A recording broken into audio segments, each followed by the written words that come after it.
Globeleq is 70% owned by British International Investment, the development finance institution of the United Kingdom government, and 30% owned by Norfund, a development finance institution of Norway. The battery energy project, named the Red Sands project, will be located near Appington in the Northern Cape. It's estimated that the project will cost about 5.7 billion rand and should become operational in 2026. The British High Commission in South Africa says battery storage is an enabler of renewable energy generation and key to resolving the energy crisis and tackling climate change.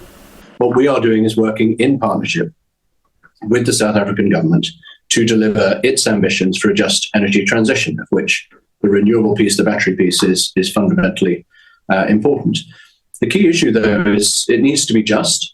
It needs to make sure that it is creating opportunities, especially in the parts of the country where jobs will be fewer in things like the traditional coal sectors. And we are very, very conscious and focused on that, again, through our dialogue with the South African government. And it also will not happen overnight. It is a transition. We're not flipping a switch. So I think if we get the investment pipelines right, not just through the JETP, but the other investors, the other countries, the private sector, the philanthropic sector, then we will be able to deal with the immediate challenges of the energy security crisis at the same time as delivering that medium to long-term transition. Philipson says the just energy transition also presents an opportunity to build skills needed for the future. The key thing is it needs to be forward-facing. It needs to be forward-looking in terms of what are the skills that South Africa will need.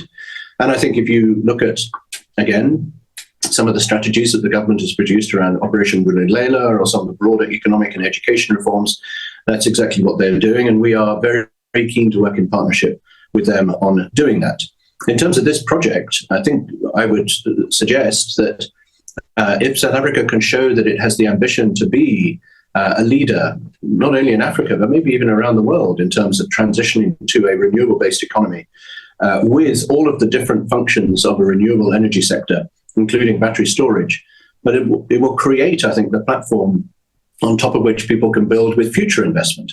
The High Commissioner says the electricity storage is going to be key in helping South Africa meet its industrial and domestic demand for energy. Gloria Sefakomusi, SABC News, Johannesburg.